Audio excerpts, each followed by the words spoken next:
First Blue Cross Blue Shield, and NBC4. Excuse me, can you explain the difference between these two TVs here?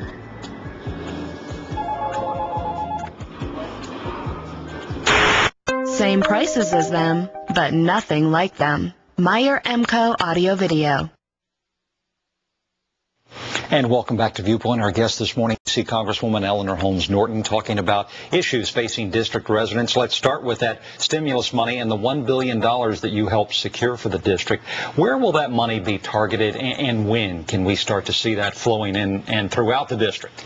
Well, Jim, working always to keep the district treated as a state, and I might note that the district is usually treated as a state for every purpose except voting rights. Sometimes when there's a lot of money out there, I have to fight doubly hard to make sure that when they say 50 states in the District of Columbia, we're in there. We're in there with equality in how money is distributed. $1 billion for the district. Yes, some of that is for infrastructure. But that $1 billion goes for literally every program of the District of Columbia. This stimulus money is to keep the cities and the states from laying off their huge portions of their workforce. Teachers, nurses, cops, people that you need to get through each day. But you'll find money in there for special education, and there's money you have to compete for.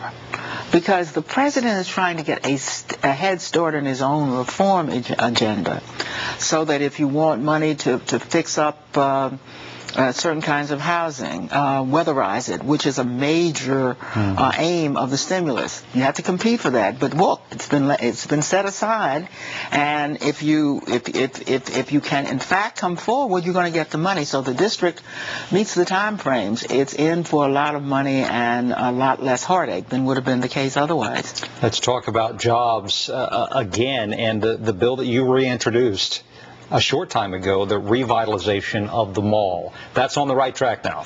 That's finally on the right track. That was a bit of demagoguery to talk about the mall. After we had accommodated 2 million people on the mall, you would have thought everybody would say, please fix up the mall. I have a mall revitalization bill. We're going to designate what exactly is the mall. It's going to be a larger place than that fairly narrow strip of land. We're going to fix up the mall. We're going to fix the tidal basin. We're going to fix parts of the Jefferson Memorial, which is often neglected.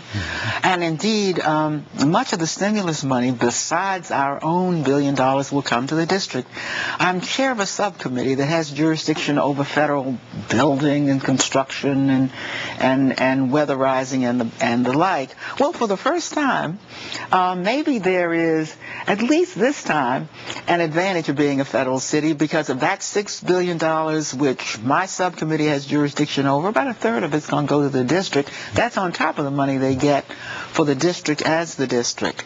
Now, when you really are talking jobs, though, you've got to think about what we're going to do with St. Elizabeth's Hospital, where we're... And the Department of Homeland Security, which will be moving its building there. Moving its building. Indeed, it doesn't have any building, which is why we were able to build on that plot of ground 3 buildings, 38,000 jobs. Compare that to what the $1 billion does for the district. That's mostly keeping people from being laid off. That's 12,000 new jobs.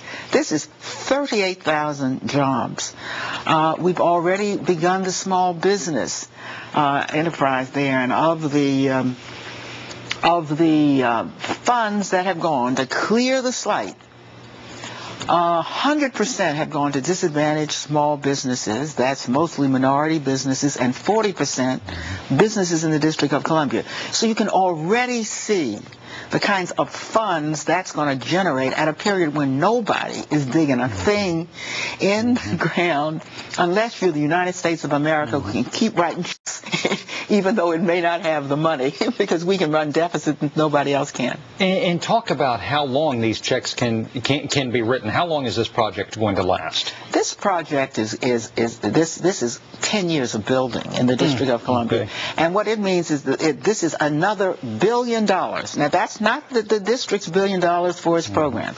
This is $1 billion just for this one compound, which is what it is, the largest site since the Pentagon. And it's going to be revitalize